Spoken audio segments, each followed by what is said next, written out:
السلام علیکم۔ پاکستان بھارت تناؤ والی کیفیت ابھی برقرار ہے۔ ٹرمپ کے بیانات کے بعد اس بات کو تقویت ملتی ہے کہ بین الاقوامی برادری چاہتی ہے کہ اس علاقے میں امن رہے، لیکن بھارت سے نریندر مودی کے بیانات سنیں تو وہاں انتہا پسندی کی، ایکسٹریمزم کی اور غصے کی بو ابھی بھی آتی ہے، کیونکہ ان کا خیال یہ تھا کہ کنونشنل وارفیئر میں جو انڈیا کو برتری حاصل ہے، پاکستان کو ان کے مقابلے میں پل بھر کو بھی ٹھہر ہی نہیں سکتا، لیکن جو ہزیمت ان کو اٹھانی پڑی، جہاز بھی گروائے، بیسز بھی اٹیک کروائیں، جو کچھ کلیم تھا کہ ہم جائیں گے تو چھوڑیں گے نہیں، وہ بھی نہیں ہوا، دم دبا کے بھاگنا پڑا، تو وہ والی کیفیت ان سے بھی ہضم نہیں ہو رہی۔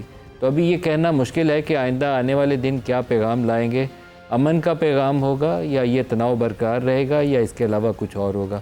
ایک اس سے بھی بڑا مسئلہ جو پاکستان کے لیے لائف لائن ہے وہ ہے واٹر ٹریٹی، جس کو وہ کہتے ہیں کہ ہیلڈ ان ابینس، جس کے اوپر آج ورلڈ بینک نے کہہ بھی دیا کہ کوئی ایک فریق اس کو چھوڑ نہیں سکتا، کینسل بھی نہیں کر سکتا۔ لیکن پاکستان کی حکمت عملی کیا ہونی چاہیے؟ ابھی تک اللہ پاک نے جو پاکستان کو فتح دی، اس فتح کے محرکات کیا تھے، اس کو برقرار کیسے رکھنا ہے اور آئندہ کا سفر کیسے طے کرنا ہے؟ ان تمام سوالوں کا اس ایشو کے اوپر بات کرنے کے لیے آج ہمارے ساتھ مہمان شخصیت ہیں general Muhammad Saeed, farmer chief of general staff. General صاحب بہت شکریہ، آپ ہمارے ساتھ شامل ہو رہے ہیں۔ پہلے تو 10 مئی والے واقعات سے ہی شروع کر لیں۔ بہت زیادہ زوم تھا اور ہم لوگ بھی محسوس کرتے تھے کہ جب بھی کنونشنل وارفیئر میں ہم جائیں گے تو پاکستان کو بہت نقصان ہوگا، لیکن اللہ پاک نے کچھ ایسی وہ نصرت خدا بندی تھی کہ اس دن تو کائے پلٹ ہوگی۔ آپ اس کو کیسے ڈسکرائب کرتے ہیں؟ السلام علیکم۔ پہلے تو بہت شکریہ سما ٹی وی کا اور آپ کے ویورز کے بھی بہت السلام علیکم اینڈ بہت ساری مبارک۔ پاکستان نے ایک بہت بڑا کارنامہ انجام دیا۔ یہ ایک ملٹری کانفلکٹ تھی جو انڈیا نے سٹارٹ کی اور پاکستان نے اس کو ختم کیا، لیکن یہ صرف ملٹری کانفلکٹ ختم نہیں ہوئی، اس ملٹری کانفلکٹ کے نتائج نے پوری دنیا کو ہلا کے رکھ دیا، پوری دنیا کی ڈیفنس انڈسٹری کو ہلا کے رکھ دیا، پوری دنیا کی اسٹریٹجک کمیونٹی کو ایک شاک دیا۔ پوری دنیا میں جو ملٹریز ڈیولپمنٹل اسٹریٹجیز اپنی بنا رہے ہیں، ڈیولپمنٹ اسٹریٹجی آپ کے ویورز کے لیے ایک عام چیز ہے، جس کا مطلب ہے کہ جب بھی کسی ملٹری کو سال بعد پیسے ملتے ہیں تو وہ ڈیسائیڈ کرتی ہے کہ اس سے خریدنا کیا ہے اور اپنے ہاں اپنے تئیں اپنے گھر میں بنانا کیا ہے۔ تو وہ جو سال میں ان کے ٹارگٹس ہوتے ہیں اس کو ڈیولپمنٹ اسٹریٹجی کہتے ہیں۔ تو ڈیولپمنٹ اسٹریٹجی کو بھی ہلا کے رکھ دیے، اس خطے کو بھی ہلا کے رکھ دیے، انڈیا کی عوام کو ہلا کے رکھ دیے اور پاکستانی عوام کو بھی ہلا کے رکھ دیے۔ تو ایک سینٹینس میں اگر کہوں تو اس کانفلکٹ کا جو رزلٹ تھا وہ رزلٹ یہ ہے کہ 9 مئی کی رات تک انڈیا کی جو سوسائٹی ہے، ان کا جو اسٹیٹ ایپریٹس ہے، ان کے جو قائد ہیں، سب کا ایک مانترا تھا کہ پاکستان ڈزنٹ میٹر، پاکستان کی کوئی حیثیت نہیں۔ اور آج انڈیا سے ہی آوازیں آ رہی ہیں کہ Pakistan does matter, how it happen, اور پاکستان کی حیثیت بھی ہے۔ کیسے ہوا یہ؟ اچھا، یہ کیسے ہوا؟ میں اگر 5 منٹ مجھے دیں تو میں کوئی ملٹری ہسٹری کے بارے میں، جو ملٹری میں جو جنگیں لڑی جاتی ہیں ان کے بارے میں 1-2 باتیں پہلے کروں، پھر ویورز کو زیادہ اچھا اس کی سمجھ آئے گی۔ دیکھیں، جو جنگوں کی تاریخ ہے اس میں کچھ لڑائیاں ایسی ہوتی ہیں جن کو کہتے ہیں کلاسک بیٹلز۔ ایک بڑے مختصر طریقے سے سمجھانے کے لیے میں آپ کو بتاؤں تو اگر کلاسک بیٹل وہ ہے، جس طرح آپ کا پروفیشن ہے یہ بھی ایک آرٹ ہے، اسی طرح باقی سارے پروفیشنز کے اپنے اپنے نوانسز ہیں، اپنی اسکل سیٹس ہیں۔ تو ملٹری کا جو جنگ لڑنے کا طریقہ کار ہے وہ بھی ایک آرٹ ہے، تو جس میں آرٹ ایک عمدہ طریقے سے ڈسپلے ہو دونوں طرف سے، وہ ملٹری کلاسک بن جاتی ہے۔ اگر آپ اسلام سے دیکھیں، اسلام کی جنگوں سے، تو جنگ یرموک ایک کلاسک تھی، اسی طرح قادسیہ کی جنگ ایک کلاسک تھی۔ ویسٹ میں بہت ساری مثالیں ہیں۔ پھر کچھ جنگیں ایسی ہوتی ہیں وہ کتنے دن چلتی ہیں، کتنا اس میں نقصان ہوتا ہے، اس سے کوئی فرق نہیں پڑتا، لیکن وہ جنگیں کہلاتی ہیں کانسیکوینشل اینڈ ڈیفائننگ۔ جیسے اسلام میں اگر آپ دیکھیں تو جنگ بدر تھی consequential and defining. True, absolutely true. ایک ریاست وجود میں آ گئی, پورے عربیہ میں مشرق مغرب سب کو پتہ چل گیا کہ ایک نئی طاقت اٹھی ہے, اور آہستہ آہستہ پھر اس نے کیا آپ نے بہت بڑی مثال دے دی. اگر ہمارے خطے میں کوئی, اگر آپ دیکھیں ایسی جنگ جو کہ ٹرولی کانسیکوینشل تھی اور ڈیفائننگ تھی, اب یہ ایک اوپینین کی بات ہے, یہ کوئی ایسا نہیں ہے کہ کوئی اس کو سب اکنالج کریں گے, وہ پانی پت کی 1326 کی جنگ تھی, 6 گھنٹے ہوئی تھی صرف, اور بابر نے ابراہیم لودھی کو 6 گھنٹے میں لٹا دیا. اور کانسیکوینشل کیوں تھی؟ کیونکہ اس کے بعد 300 سال مغلز نے رول کیا. صحیح. ٹھیک ہے, تو میں سمجھتا ہوں کہ اس کی جو بھی ڈیوریشن تھی, اس کے بارے میں جتنے بھی تجزیے آ جا رہے ہیں, جو اوپینین انڈیا سے آ رہے ہیں, جو اوپینین ہماری طرف سے آ رہے ہیں, آپ 10 مئی 2025 کو بھی کہہ رہے ہیں یہ ڈیفائننگ بھی ہے اور کانسیکوینشل بھی ہے. یہ جو ملٹری بیٹل تھی, یہ ملٹری کانفلکٹ تھی, یہ کلاسک بھی ہے ایٹ دی سیم ٹائم, کیونکہ اس نے ملٹری آرٹ میں آگے چل کے بہت ساری تبدیلیاں لانی ہیں. صحیح. ہر وہ ملک جس کی نیشنل سیکیورٹی کو خطرہ ہے اور وہ اپنی آرم فورسز کو اور اپنی حکمت عملی کو ماڈرنائز کرنا چاہتا ہے, وہ اس کانفلکٹ کو پڑھے گا. صحیح. تو اس لحاظ سے یہ کلاسک ہے, اور ڈیفائننگ اس لیے ہے کہ یہ اس خطے میں اگر آگے چل کے دونوں ملکوں کے عوام اور قائدین اس سے صحیح سبق سیکھ گئے تو اس خطے کا مستقبل یہ تبدیل کر دے گی. اور کانسیکوینشل اس لیے ہے کہ اس نے, دیکھیں, ہر نیشن سٹیٹ کی ایک پرسنالٹی ہوتی ہے, ہر نیشن سٹیٹ کا ایک کنڈکٹ ہوتا ہے. اچھا, یہ بات یہ میں جذبات میں نہیں کہہ رہا, میں سمجھتا ہوں کہ پاکستان کی جو پرسنالٹی ہے یہ اس کی ری برتھ ہوگی اس کانفلکٹ کے بعد. جو پاکستان کو بہت غور سے دیکھتے ہیں, انہوں نے جب بھی لکھا ہے تو بہت سارے لوگوں نے, ویسے میں بھی نام شام نہیں کوٹ کرنا چاہتا, ان کا ایک اوپینین ضرور ہے کہ پاکستان کا ایک پار پوٹینشیل ہے, پاکستان کی ایک جیو اسٹریٹجک لوکیشن ہے, پاکستان کی آرم فورسز ہے, نیوکلیر ویپن ہے. تو ان سب کو جمع کر کے جس کانفیڈنس کے ساتھ ریجن میں اور انٹرنیشنل ارینا میں پاکستان کو بات کرنی چاہیے, اپنے ہونے کا ایک احساس دلانا چاہیے, وہ پاکستان نہیں کر سکا بہت ساری وجوہات کی وجہ سے, اور وہ ہمارے ویورز کو بھی پتہ ہے, ایک لمبی لسٹ ہے. یہ پاکستان کو ایک نیا کانفیڈنس دے گی, یہ پاکستان کے قد کاٹھ میں اضافہ کر رہی ہے اور کرے گی آگے جا کے انشاءاللہ. پوری دنیا یہ کہے گی کہ پاکستان کی اکانومی میں اگر ایشوز بھی ہیں تو ہوں, it's a part to reckon with, you have earned it, آپ نے ارن کیا ہے. سر 2-3 باتیں پوچھوں گا.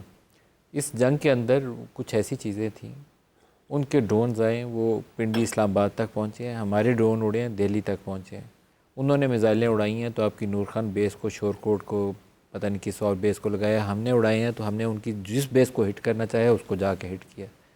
ان کو بہت برتری تھی کہ ہمارے پاس رافیل ہے, ماڈرن وارفیئر ہے, ہم نے چائنیز اکوپمنٹ سے ان کے وہ جہاز مار کے گرا دیے. تو this is also something new. یہ جو الیکٹرانک وارفیئر ہے جس کو آپ نے شروع میں بھی کہا, تو الیکٹرانک وارفیئر کی دنیا میں بھی کوئی نئی جدت ایسی آ گئی ہے جس کو ابھی ہم دیکھ رہے ہیں کہ یہ ایسے ہو گیا ہے, لیکن گوئنگ فارورڈ شاید اس کا بھی کوئی نئی شکل ہمارے سامنے ہوگی. اچھا, ایک مغربی ذرائع سے ایک نیریٹو چل رہا ہے, پھر ایک بیانیہ بننا شروع ہو گیا, اور آپ نے ضرور, آپ کی نظر سے وہ گزرا ہوگا. وہ بیانیہ کیا ہے کہ پاکستان کی آرم فورسز لڑ رہی تھیں, بٹ ایکچولی اس میں بیہائنڈ دی سین چائنا لڑ رہا تھا, اور وہ کہنا یہ چاہتے ہیں کہ چائنا ایکٹیولی یا physically in certain domains participate کر رہا. انڈیا سے بھی یہ بیانیہ بہت اٹھ رہا ہے, اور پاکستان میں بھی بہت لوگ یہ بات کرتے ہیں. دیکھیں, پہلی بات تو یہ ہے کہ اگر پاکستان کے بڑے مضبوط ریلیشنز ہیں ابھی بھی, علاقے میں, خطے میں بھی اور دنیا میں بھی, لیکن ایک ریلیشن جس کو آپ کہہ سکتے ہیں کہ یہ صحیح اسٹریٹجک ریلیشن ہے, وہ چائنا کے ساتھ ہے. اور وہ ایک بڑی سادہ سی بات ہے کہ ایک صحیح اسٹریٹجک ریلیشن وہ ہوتا ہے جو گورنمنٹس کے بدلنے سے نہیں بدلتا, کیونکہ وہ بیسیکلی لوگوں کے درمیان ہوتا ہے. تو چائنا سے ہمارا ریلیشن نہیں کبھی بدلا, دونوں ملک ایک دوسرے کے ساتھ ہمیشہ کھڑے رہے. جب ہمیں مغربی دنیا سے کسی جگہ سے بھی کوئی ملٹری اکوپمنٹ, کوئی ہارڈ ویئر, کوئی نئی جو ٹیکنالوجی آ رہی ہیں نہیں مل رہی, تو چائنا اور ہم مل کے کولیبوریٹ بھی کرتے ہیں. اچھا, میں یہ بڑے اعتماد سے اس لیے کہہ رہا ہوں وہ اللہ کی کوئی عنایت تھی کہ میں سی جی ایس تھا پاکستان آرمی میں. تو جو بھی سی جی ایس ہوتا ہے وہ ڈیولپمنٹ اسٹریٹجی کو بھی اوور سی کرتا ہے. وہ جو اندر آپ سامان بنا رہے ہوتے ہیں اس کی بھی وہ سارا اس کو سٹیئر کرتا جب ہے. J-10 انڈکٹ ہو رہے تھے اس وقت آپ کہاں تھے؟ تو جو باہر سے آ رہا ہوتا ہے اس وقت بھی وہ بھی سی جی ایس جو ہے اس برانچ کو ہیڈ کر رہا تھا. تو مجھے پتہ ہے کہ کیا کولیبوریشن چل رہی. یہ جب J-10 آ رہے تھے میں اس وقت سی جی ایس نہیں تھا. اس وقت نہیں تھے. ایک یہ بات. اور دوسری بات یہ ہے کہ کولیبوریٹ کرنے کے علاوہ جب ہمیں ضرورت پڑی ہے کسی ہارڈ ویئر کی تو چائنا نے ہمیں دیا ہے. لیکن جتنے بھی ذی شعور ہمارے لوگ ہیں ان کو یہ سمجھنا چاہیے جو انٹرنیشنل ریلیشنز کو سمجھتے ہیں اس طرح کی لمیٹڈ لڑائی, اس طرح کی ایک ملٹری کانفلکٹ میں جب چائنا جیسا اتنا بڑا ملک ایکٹیولی پارٹیسپیٹ کرے گا تو اس کا نتیجہ کیا نکلے گا. یہ ایک بڑی سادہ سی بات ہے. لیکن انڈیا کے بھی دوست ہیں اور بڑے پاورفل دوست ہیں. چائنا کی وزڈم, چائنا کے اس طرح کے مسائل میں جو ان کی پالیسی ہے جو ہمیشہ مارکڈ ہوتی ہے وزڈم اور اسٹریٹجک پیشنس سے, تو وہ ایکٹیولی اگر اس میں پارٹیسپیٹ کریں گے تو وہ ایک دعوت دیں گے دنیا کو کہ اس کانفلکٹ کو بڑھائیں. اس کی شکل بدل جائے گی, گلوبل شکل ہو جائے گی. ایک یہ بات. دوسری کہتے ہیں لوگ بہت سارے, میرے کچھ چند دوستوں نے مجھے بہت پوچھا, اور یہ جو کہ سوشل میڈیا پہ بہت ہے تو میں اس پہ بھی بات کرنا چاہوں گا کہ 6-7 اور 7-8 کی رات کو چائنا نے کچھ بہت سامان بھیجا تھا اور یہ جو نتیجہ نکلا یہ اس کی وجہ سے نکلا. دیکھیں یہ جو ملٹری کی ٹیکنالوجیز نہیں ہیں, ایک تو ان کو ایکوائر کرتے بہت لمبا ٹائم لگتا ہے, پھر ہیومن ریسورس کو اس کو ٹرین کرتے بڑا ٹائم لگتا ہے. آج آپ کسی کو کہنا کہ میں شام کو تمہیں 4 را مٹیریلز بھیج رہا ہوں اور صبح مجھے یہ اینڈ پروڈکٹ چاہیے, وہ بھی نہیں بنا سکے گا. تو اگر لیٹس ہے ہائپوتھیٹیکلی ہم کہہ دیتے ہیں کہ 6-7 کو 7-8 کو جو لوگوں میں باتیں چل رہی ہیں, بہت ساری چیزیں ادھر سے آ گئی تھی, کیا ایک دن میں پی ایف نے, آرمی نے, نیوی نے ان پہ بندے ٹرین کر کے لانچ بھی کر دیے؟ سر اصل تو اسٹریٹجی جس کے اوپر بات ہو رہی ہے وہ یہ ہے کہ آپ نے اس چائنیز اکوپمنٹ کو اس طریقے سے انٹیگریٹ کیا تھا جس میں J-10 آپ کا وہ JF-17 تھنڈر, آپ کے وہ میزائل سسٹم, پھر آپ نے جس سے ان کا GPS نیویگیشن اس کے اندر جا کے تو گڑبڑ کی ہے. یہ سارا انٹیگریٹڈ سسٹم تھا الیکٹرانک وارفیئر میں. That help you. اس کو آپ ایکسپلین کر سکتے ہیں؟ اس کے اوپر پاکستان ایئر فورس کے آفیسرز بہت اچھی طرح ایکسپلین کر چکے ہیں. ISPR بہت اچھی طرح ایکسپلین کر چکے ہیں. جو چیز ہمیں سمجھنی چاہیے وہ یہ ہے, اور یہ میں آپ کو بڑے وثوق سے کہہ رہا ہوں, کہ جتنی کیپیبلٹیز استعمال ہوئی ہیں 90% وہ خود بنائی ہوئی ہیں پاکستان کی. جی ہاں, ماشاء اللہ. اور کیوں بنائی ہیں وہ؟ جب آپ کو انڈیا سے ہر دوسرے دن ایک سٹیٹمنٹ آئے گی کہ ابھی تو ہم نے شمال کی سمت شروع کی ہے, نیکسٹ ہم گلگت بلتستان لیں گے, پھر ہم آزاد جموں اینڈ کشمیر لیں گے, پاکستان کے اتنے ٹکڑے کر دیں گے, ہم یہ کریں گے, ہم وہ کریں گے, تو کوئی بھی آرمی اس طرح کے تھریٹس پہ سوئی نہیں رہتی. اچھا, پھر army, navy, air force, intelligence community دیکھتی ہے کہ ادھر کیا ڈیولپمنٹ ہو رہی ہے, اور پاکستان کی آرمڈ فورسز نے, پاکستان کی ڈیفنس انڈسٹری نے, پاکستان کے سائنٹسٹ نے جب سے ویسٹ سے ہر چیز آ رہی ہے انڈیا کے پاس, ایک ایک چیز کو نوٹ کیا اور اس کا جواب بنانا شروع کر دیا. تو میں آپ کو یہ یقین دلاتا ہوں جتنا مجھے تھوڑا پتہ ہے کہ جو بنے ہیں جواب اس میں چائنا اور پاکستان کا, جیسے JF-17 ہے, اس میں جوائنٹ یہ ایک وینچر ہے, لیکن بہت ساری کیپیبلٹیز جو استعمال ہوئی ہیں وہ ایسی ہیں جو خود بنائی ہیں ہم نے. سر چھوٹا سا ایک جواب پوچھ لوں کہ جیسے آپ نے رافیل مار گرایا, ان کا SU-30 مار گرایا یا MiG مار گرایا, اس میں ہماری لوکل پروڈکٹ کیا تھی؟ اچھا دیکھیں, وہ تو بات کرنا مناسب نہیں ہے. پہلی بات یہ دیکھیں, جب بھی کوئی اس طرح کا چیلنج پیش آتا ہے تو جو سب سے اوپر کی سطح پہ آپ کی اسٹریٹجی ہوتی ہے یا حکمت عملی ہوتی ہے, اور اس کو نیچلی آپریشنلائز کرتے ہیں جب ٹیکٹیکل سطح پہ سب سے نیچے جاتے ہیں, تو ان تینوں سطح پہ ایک آپ کا آبجیکٹیو ہے ذہن میں, پھر آپ دیکھتے ہیں اس آبجیکٹیو کو اچیو کرنے کے لیے میرے پاس یہ ساز و سامان ہے. تو اکثر پاکستان کی سچویشن میں یہ رہی ہے کہ اگر آپ نے یہ ارادہ کر لیا کہ کم وقت میں بارڈر نہیں کراس کرنے دینا ان کی ایئر فورس کو, تو آپ کے پاس ساز و سامان کم ہوگا.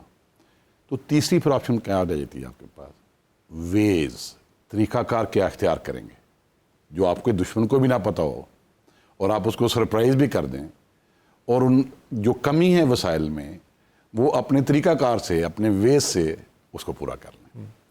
تو اس میں جو اکوپمنٹ تھا یا جو بھی تھا اس کی تو بہت زیادہ بات چیت نہیں کرنی چاہیے, جتنی جس حد تک کرنی چاہیے تھی وہ آئی ایس پی آر کی. لیکن آپ کہہ رہے ہیں اس میں 90% ہمارا ہوم میڈ پروڈکٹس ہیں. جی ہاں, اور دوسری بات یہ ہے کہ جو ویز انہوں نے اڈاپٹ کیے ہیں, پائلٹس نے جو ویز اڈاپٹ کیے ہیں, لینڈ فورس نے جو الفتح 1 الفتح 2 فائر کر رہے تھے انہوں نے جو ویز اڈاپٹ کیے ہیں, ان فتح 1 فتح 2 کو بنانے والے سائنٹسٹ نے جو اس میں صلاحیتیں ڈالی ہیں, یہ ایک سرپرائز تھا انڈیا کے لیے.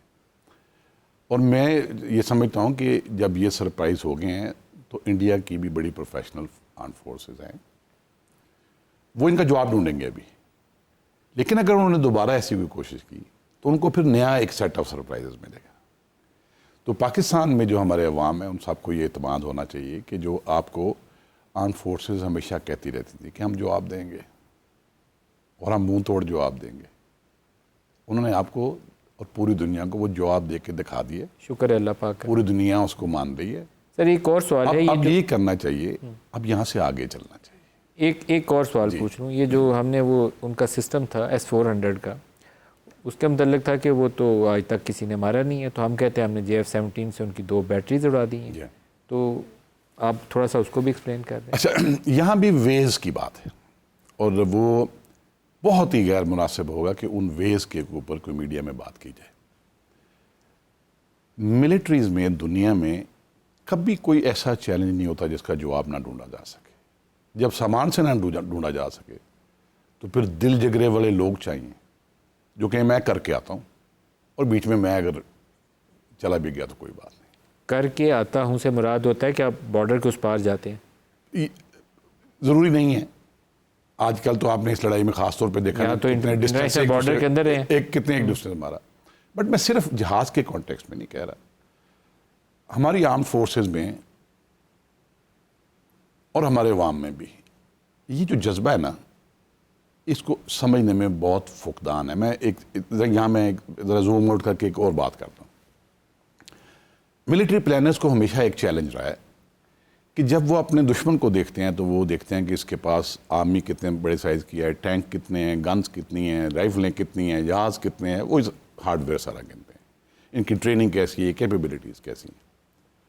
لیکن ملٹری پلانر سے اور ان کے پیچھے جو بڑی حکمت عملی بنا رہے ہیں, جو اسٹریٹجی بنا رہے ہیں, اکثر ایک بھول ہوتی ہے. وہ یہ بھول جاتے ہیں کہ جن لوگوں کو ہم انویڈ کرنے جا رہے ہیں وہ لوگ کون ہیں اور وہ لوگ کیسے ہیں, ان کا کلچر کیا ہے, وہ ان کا ریزالو کیسا ہے, یہ اکثر بھول جاتے ہیں. اور اکثر ابھی ریسنٹلی کنکلوڈیڈ کنفلکٹس کو بھی آپ دیکھیں تو ساز و سامان کی وجہ سے وہ نتیجہ نہیں نکلا جو نتیجہ نکلا ہے. میں ابھی اسپیسیفک وہ کنٹریز کا نام نہیں لینا چاہتا, آپ ویتنام سے شروع کر کے افغانستان کا آ جائیں. وہ نتیجہ اس لیے نکلا ہے کہ وہ لوگ ایسے تھے جنہوں نے کہا کہ ہم کٹ مریں گے لیکن ڈیفینڈ کریں گے اپنے ملک. یہ بات صحیح ہے. ٹھیک. ابھی ویسٹرن میڈیا میں ایک جو النصر جہاں سے الفتح فائر ہو رہا ہے, وہاں سے لوگ ہمارے سیولین ساتھ بیٹھے ہوئے ہیں اور وہ تصویر سارے میڈیا پہ آئی ہے, سب جگہ پہ. تو ویسٹرن میڈیا میں اور انڈیا کی طرف سے بھی بہت جگہ پہ یہ دکھا رہا ہے کہ یہ کیسی ڈسپلنڈ آرمی ہے, دیکھو ساتھ سیولین بیٹھے. اور وہ ٹھیک کہہ رہے ہیں. وہ ٹھیک اس لیے کہہ رہے ہیں کہ جب بھی توپ خانے یا میزائل کی جو بیٹریز ہیں جب کہیں فائر کرتی ہیں تو ان کے فائر کرنے والے لوگوں کو پتا ہوتا ہے کہ اب فوراً سی بی آئے گی. سی بی آتی ہے کاؤنٹر بمبارڈمنٹ, وہ لوکیشن فوراً ریویل ہو جاتی ہے, ابھی آئے گی. اور میں نے چیک بھی کیا کہ ان لوگوں کو انہوں نے کہا کہ یہ ہم فائر کرنے لگے ہیں تو اسے فائر آنا اسی جگہ پہ, آپ کا بھی نقصان ہوگا, آپ یہاں سے دور چلے جائیں, واپس گھروں میں چلے جائیں. تو انہوں نے کہا نہیں ہم آپ کے ساتھ ہیں, آپ کو کچھ ہوا تو ہم ادھر ہیں آپ کے ساتھ. یہاں جذبہ یہی تھا سر. آپ نے دیکھا ایک بڑا ہی سپر سانک میزل, مجھے پتہ نہیں ایگزیکٹلی کون سا میزل تھا, جو نور خان بیس پہ گرا کے, اس کے 15 منٹ بعد کیا تھا وہاں, لوگ نیچے نعرے تکبیر کے نعرے لگا رہے تھے. وہ ٹائم کیا تھا جس میں نوجوان ہمارا جو ہوتا ہے, اپنی ذرا ینگ ایج کو یاد کریں ہماری, وہ ٹائم ہے جہاں نوجوان کو اتنی نیند آئی ہوتی ہے کہ اس کو گھر والے بھی اٹھایا چھوڑتا نہیں. سب نوجوان وہاں پہنچ گئے تھے اور جو لوگ وہاں موجود تھے ان کو کہہ رہے تھے کہ میزائل آ رہے ہیں تو آپ یہاں ہٹ جاؤں. نہیں.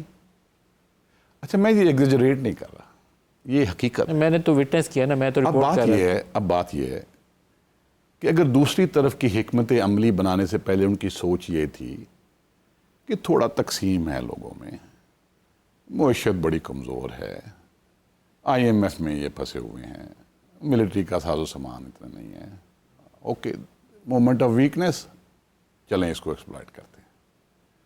انہوں نے رک کے یہ نہیں سوچا کہ ہم کن لوگوں کے سامنے جا رہے ہیں, کہ یہ وہ لوگ ہیں جب انڈیا پاکستان کا کرکٹ میچ ہو تو دن کو لڑائیاں ہو رہی ہوں, جلسے ہو رہی ہوں, الگ الگ جو مرضی ہو رہا, شام کو انہوں نے سب نے پاکستان کے جھنڈے پکڑے ہوتے ہیں اور یک آواز ہوتے ہیں.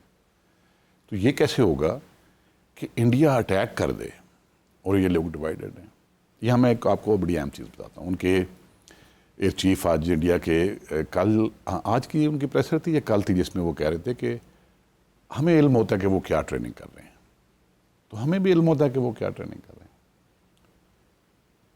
ان کی پچھلے 10-15 سال کی سوچ میں یہ تھا کہ ہم جب نیکسٹ جنگ لڑیں گے تو 2 مقاصد ہوں گے ان کے بڑے آبجیکٹو. ایک تو نیچے دکھائیں گے پاکستان کو پلائنٹ بنائیں گے اسٹیٹ, اور دوسرا ان کی آرم فورسز کو ڈسکریڈٹ کریں گے لوگوں کی نظر میں. ابھی یہ اتنے ان ریئل آبجیکٹیوز ہیں, اتنے ان ریئل آبجیکٹیوز ہیں. اگر آپ اجازت دیں تو میں تھوڑی سا اس بات کو آگے بڑھاتا ہوں. ابھی انڈیا کی طرف سے بہت سارے لوگ ہیں جو غصے میں ہیں. دیکھیں انڈیا کو لوگوں کو ایک بیانیہ دیا گیا کہ اس خطے میں آپ ابھی انونسیبل ہیں, آپ کا کوئی مد مقابل نہیں ہے, نیکسٹ اسٹیج ابھی انٹرنیشنل ارینہ ہے. تو پاکستان کو تو فارغ کر چکے ہیں. اب وہی لوگ جن کو یہ بیانیہ اتنے سال دی گیا 3 سکسیسو گورنمنٹس نے, وہ کہتے ہیں جنگ کیوں بند کی ہے. لیکن میں کہوں گا کہ ہمیں بڑے ٹھنڈے دل سے ان کو بھی یہ اپیل کریں کہ میں عرض کروں گا انہیں کہ دیکھو بھائی, پچھلے 18 ماہ میں غزہ کے اوپر جتنا پریسین گائیڈڈ میونیشن اور میزائل اسرائیل نے استعمال کیے ہیں, کیا اتنے آپ کے پاس ہیں؟ اس سے زیادہ تو کبھی نہیں ہوئے نا.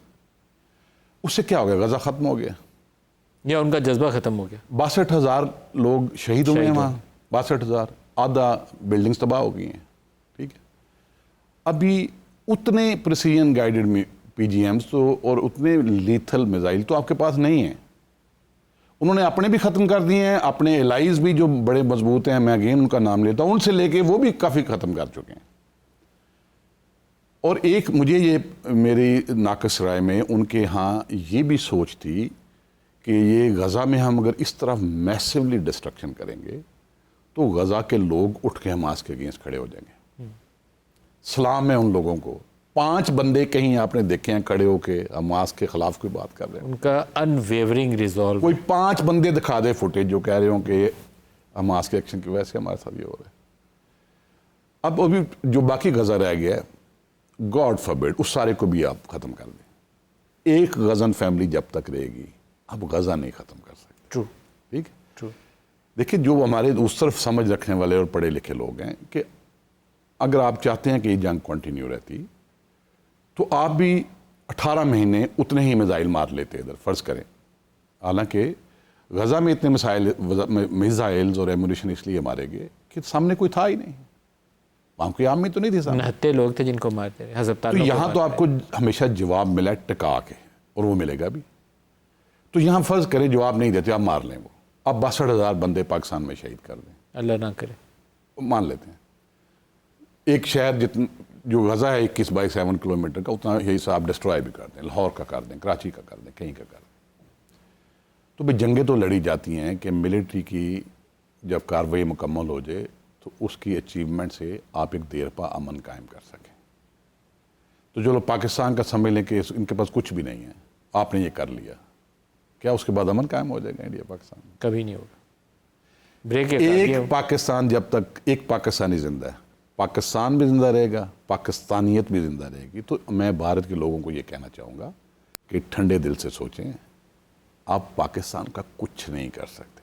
اور اسی طرح ملیٹریلی نہ وہ پاکستان کو انڈو کر سکتے ہیں, نہ پاکستان انڈیا کو انڈو کر سکتے ہیں ملیٹریلی. سر یہاں بریک لے لوں, بریک سے بعد آگے کیسے بڑھنا ہے اس کے اوپر بھی آپ سے پوچھوں گا. بریک لے لیں, ہمارے ساتھ رہیے گا.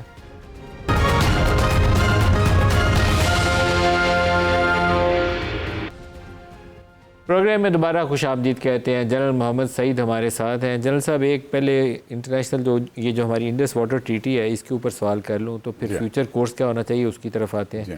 پانی ہماری لائف لائن ہے, اس کی خاطر تو لڑنا پڑے گا, تو لڑنا پڑے گا. کیا کریں اس کا؟ دیکھیے ایک بڑا ٹیکنیکل سبجیکٹ ہے, اس پہ لمبی ڈسکشن چاہیے. میں اس کا ایکسپرٹ نہیں ہوں, لیکن میں جو بڑی بات ہے وہ لوگوں کے ضرور گوش گزار کرنا چاہوں گا. مائٹ از رائٹ اور یونیلیٹرلزم انٹرنیشنل سسٹم کے اندر دو ٹرینڈز رہے ہیں پچھلے 10 سال میں. وہ چند شخصیات کی وجہ سے رہے ہیں, کچھ پاورز کے اپنے geo political geo strategic interest کی وجہ سے رہے ہیں, الٹرا نیشنلسٹ لیڈرز کی وجہ سے رہے ہیں. اور یہ ایک عام طور پہ پاکستان میں جو بچے بچیاں پڑھے لکھے اشخاص ہیں وہ یہ کہتے ہیں کہ پاکستان کی کوئی سے نہیں ہے, کیونکہ یہ ruthless form of realism ہے جو دنیا میں چل رہی ہے, بروٹل انٹرسٹ کا پرسوٹ ہے, اور چونکہ ہمارے پاس پوٹینشیل نہیں ہے, ہماری وہ والی ریلیونس نہیں ہے, تو ہماری بات کون سنے گا. اس کانفلکٹ نے آپ کو یہ بتا دیا کہ انٹرنیشنل سسٹم کے اندر لیگیلٹی کی, لیجیٹیمیسی کی, موریلٹی کی ابھی بھی سپیس ہے. کیوں کسی بھی ملک نے اسرائیل کے علاوہ انڈیا کی پوزیشن کو انڈورس نہیں کیا کہ یہ اٹیک پاکستان نے کروایا ہے؟ کیوں کسی انٹرنیشنل فورم نے یہ انڈورس نہیں کیا کہ یہ پاکستان نے اٹیک کروایا ہے؟ کیوں کسی نے ایسی اسٹیٹمنٹ نہیں دی, کسی کیپٹل سے ایسی آواز نہیں آئی سوائے اسرائیل کے کہ انڈیا جو کہہ رہا ہے, بلیم کر رہا ہے وہ ٹھیک ہے. انڈیویجول ایکٹرز کی بات نہیں کر رہا میں, کسی فارن آفس نے کہا ہے, یہ کسی پرائم منسٹر نے یہ اسٹیٹمنٹ دی ہے, کسی پریزیڈنٹ نے یہ کہیں سے نہیں آئی. کیوں نہیں آئی؟ کیونکہ انڈیا نے اپنا کیس لیگلی بلڈ نہیں کیا. ٹھیک ہے, اپنی جو وہ کرنے چاہ رہے تھے اس کے لیے لیجیٹیمیسی ارن نہیں کی, کریٹ نہیں کی. تو جو انڈس بیسن واٹر ٹریٹی کی سسپینشن کی انہوں نے بات کی ہے, جو کہ دونوں کنٹریز کی سائن شدہ ورلڈ بینک کی جو زیر نگرانی ایک سائن ہوا تھا, اس میں یہ چیز ہے ہی نہیں ہے. یونیلیٹرلی کوئی بندہ اس کو کینسل نہیں کر سکتا, سسپینڈ نہیں کر سکتا, بینس میں نہیں رکھ سکتا. تو وہ لیگیلٹی والی بات تو اس میں کہیں ہے ہی نہیں. اور یہ کانفلکٹ اٹ سیلف پرووز کہ ابھی بھی انٹرنیشنل سسٹم میں لیگیلٹی کی بات ہے, لا فیئر کی بات ہے, لیجیٹیمیسی. آپ کا خیال ہے لا فیئر سے سولوشن؟ میں جو سٹارٹ میں بات کی تھی نا کہ اب پاکستان کو اپنے پار پوٹینشیل اور قد کاٹ کے مطابق بات کرنی چاہیے انٹرنیشنل ارینا میں اور انسٹیٹیوشن میں, اور جہاں لا فیئر کی کیپیسٹی چاہیے اس کو بلڈ کرنا چاہیے. یہ نہیں کر سکتے وہ. اچھا, پیچھے ٹائم ہمارے پاس کم ہے, کوئکلی 3-4 اور باتیں پوچھ لوں. جی ہاں. کلنٹن جب آیا تھا تو وہ سکھوں والا واقعہ ہوا تھا, چھتیس گڑھ, جو بھی چھتیس گڑھ یا جو بھی جگہ کا نام تھا, پلوامہ ہوا, اب یہ پہلگام ہوا. وداؤٹ پروف پاکستان پہ ایلیگیشن آیا. یہ 6 مہینے بعد, سال بعد دوبارہ بھی اس طرح کا انسیڈنٹ ہو سکتا ہے, کیسے روکیں اسے؟ دیکھیں, مجھے تو میں نے 1-2 جگہ پہ اور بھی یہ بات کی ہے, مجھے کوئی شک نہیں ہے کہ کشمیر میں ایسا انسیڈنٹ پھر ہوگا, اور اس کی بنیادی وجہ کیا ہے. دیکھیں, ہماری طرف کوئی 5.4 ملین لوگ ہیں کشمیر میں, آزاد جموں کشمیر اور گلگت بلتستان میں. وہاں 10 سے 11 ملین لوگ ہیں انڈین اللیگلی آکوپائڈ کشمیر میں. وہ جو انڈیا میں اللیگلی جس طرح لوگ رہ رہے ہیں 1989 سے خاص طور پہ, اس سے پہلے بھی کوئی آئیڈیل زندگی نہیں گزار رہے تھے. 1989 سے اب تک 46 سال گزر چکے ہیں, اور پھر 2019 کے بعد جس وہ حالات میں رہ رہے ہیں وہ تو بہت ہی برے ہیں. آپ میس گریوز کو چھوڑ دیں, آپ جو ریپس ہوئے میس ان کو چھوڑ دیں, آپ جو انفیئر ٹرائل سے لوگ ہینگ ہوئے, جو ایکسٹرا جوڈیشل کلنگ ہوئی, سب چیزوں کو چھوڑ دیں. انسان ہیں جو وہاں بس رہے ہیں. کیا ایک عام انسانوں والی زندگی ان کو میسر ہے؟ کیا وہاں سے ایک گاؤں سے کوئی بندہ چل کے اٹھ کے اپنے گاؤں سے باہر دوسرے گاؤں میں جا سکتا ہے؟ آپ کو پتہ نہیں جا سکتا. ہر گاؤں کے ارد گرد پکٹ ہیں, پرمیشن لے کے بڑا کچھ کرنا پڑتا ہے انہیں. خیر, وہاں جو حالات ہیں, تو آپ لندن میں 11 ملین کی پاپولیشن کا ایک پاکٹ علیحدہ کر دیں, یا لاہور میں کر دیں, یا برلن میں کر دیں, ممبئی میں کر دیں, اور ان کو 46 سال ان کنڈیشن میں آپ رکھیں, کیا ہوگا؟ جب ان کو باہر سے کچھ بھی سپورٹ نہیں نہ مل رہی تو وہ ایجیٹیٹ کریں گے, پروٹیسٹ کریں گے, پھر ایک دن ان کو کچھ نہیں ملا, پتھر اٹھا کے مارنا شروع کر دیں گے. پھر کہیں سے ویپن آیا تو ماریں گے, کہیں بارود مل گیا تو پھٹ جائیں گے. یہ صرف کشمیر میں نہیں, جس جگہ بھی آپ یہ کنڈیشن 40 سال کریٹ کریں وہاں ہوگا. تو یہ پاکستان کا یا کسی اور کا کرنا نہیں ہوگا. دوبارہ ہوگا ایسا انسیڈنٹ تو کیا کریں؟ انڈیا کو یہ سوچنا چاہیے کہ اگر وہ چاہتے ہیں کہ ایسا انسیڈنٹ نہ ہو تو جو آپ نے خود UN میں ایک کیس لے جا کے پرومس کیا تھا, you are projecting yourself to be a great power tomorrow, to fulfil that promise, come up to the aspirations of the people. نہیں کریں گے. دیکھنا میجر پار کیا ہوتی ہے, میجر پار کیا ہوتی ہے, میجر پار ہوتی ہے اس کے پاس کیا وسائل ہیں, کتنی بڑی فورس ہے, کتنی بڑی اکانومی ہے, سب کچھ. گریٹ پار کیا ہوتی ہے کہ اس کا کنڈکٹ کیا ہے, اس کا پرسونا کیا ہے. I as a Pakistani would wish India to be a great power but not a major power but without any conduct. تو یہ میں جب پہلے بات کر رہا تھا کہ ہم نہیں ان کو ڈسٹروائے کر سکتے ملیٹریلی, اور وہ بھی نہیں کر سکتے. یہ مووی نہیں ہے, یہ ریالٹیز ہیں آن گراؤنڈ. اور آپ کو پوری انٹرنیشنل کمیونٹی نے یہ اس دفعہ کہہ دیا ہے. ابھی مجھے لگتا ہے کہ جیسے پہلے 3 دن میں ایسے لگتا تھا کہ انٹرنیشنل کمیونٹی میں there is a fatigue setting in کہ ہر 5 سال بعد ایک دوسرے کے ساتھ لاک ہو. ٹرمپ تو پہلے یہی کہتا تھا نا کہ 1500 سال سے لڑ رہے ہیں, خود ہی طے کر لیں گے. تو ہر دفعہ دوسروں کی طرف دوڑنے کی بجائے, دوسروں کو انٹروینشن کا ایک موقع دینے کی بجائے کوئی راستہ طے کر لیں کہ آگے کیسے چلنا ہے. آپ نے بات چیت کریں, فورم بنائیں ایک. اچھا نہیں, وہ بات چیت کی جو بہت سارے ماڈل اویلیبل ہیں, لیکن کرنا کیا چاہیے پہلے وے فارورڈ. میں چند ایک لوگوں سے بات کر رہا تھا اور بالکل ٹھیک لوگوں کا اپینین ہے کہ ہم نے تو 1947 سے اب تک وی ہیو بینٹ بیکورڈز اور بڑی کوشش کی ہے ان سے نارملائز کر لیں حالات, خاص طور پہ پچھلے 10-15 سال میں, اور اس کو انٹرنیشنل کمیونٹی میں بھی اکنالج کیا جاتا ہے. انڈیا نہیں کرتا, تو کیسے آپ ایکسپیکٹ کر سکتے ہیں کہ وہ آپ سے کل جا کے کوئی حالات تھی. جنرل مشرف کے بعد سے پوری پالیسی چینج ہوگی کہ ہم نے جو کچھ کر سکتے تھے نارملائزیشن کے لیے کیا ہوا نہیں. جی, اب میں یہ کہتا ہوں کہ آج یہ ناممکن ضرور لگ رہا ہے, لیکن میں کوئی ایسی بات نہیں کہہ رہا جو دنیا میں پہلے ہوئی نہیں ہے. میں 2-3 صرف مثالیں دینے دیں. جرمنی اور فرانس 17ویں 18ویں 19 اور 20ویں صدی کی آدھا ہاف ہر 40-50 سال بعد لڑتے رہے, ایک دوسرے کو تباہ کرتے رہے. 1945 میں جنگ دوم ختم ہوئی تو انہوں نے کہا یار اب ایسے نہیں رہنا.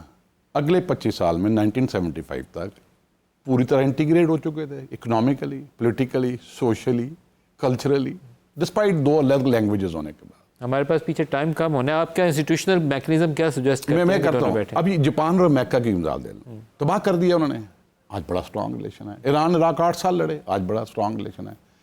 کیسے ٹھیک ہوگا؟ رویے تبدیل کرنے پڑیں گے لوگوں کو, اس طرف بھی اس طرف بھی. اس طرف کانسٹیچوئنسیز آف پیس ہوتی تھیں, بات کرتے تھے لوگ, اب نہیں کرتے, وہاں اختلاف رائے کی جگہ نہیں ہے.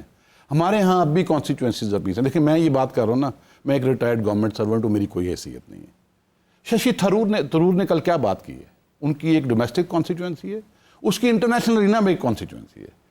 انہوں نے جو ان بٹوین دی لائن ہے وہ کہہ دیا کہ this was not a just war, یہ حل نہیں ہے جنگ. تو ان کی بات سنی جائے گی نا. یہ جو یورپ میں ہوا ورلڈ وار 2 کے بعد, انسٹیٹیوشنلائز کریں لاسٹ فیو منٹس. میں اس میں بہت اہم بات کرنا چاہتا ہوں. یورپ میں جو ہوا تھا دوبارہ سے ری بلڈ ہوا, 6 کروڑ 80 لاکھ بندے کے مرنے کے بعد, سارے شہر تباہ ہونے کے بعد 6 بندوں نے وہ کیا تھا. ٹرومن, آئزنہاور, چرچل, ڈی گال, ایٹلی, کونراڈ اڈنائر آف جرمنی. 100 آپ کہتے ہیں 2.25 ارب آبادی ہے ان 2 ملکوں میں, 6 بندے نہیں پیدا کر سکتے ہم ایسے جو فیوچر کے لیے راستہ دکھائیں. پولیٹیکل ول ہو, لوگ اپنے ایک دوسرے کی طرف رویے بدلیں, 15-20 سال میں حالات ٹھیک ہو جائیں گے. میں نہیں کہہ رہا اوور نائٹ ٹھیک ہوں گے, بیبی سٹیپس تو لینا شروع کریں. آپ کو پتہ ہے جنگ حل نہیں ہے, آپ نیوکلیر پاور ہیں, آپ کو دنیا نے لڑنے نہیں دینا. پہلا سٹیپ کیا ہوگا؟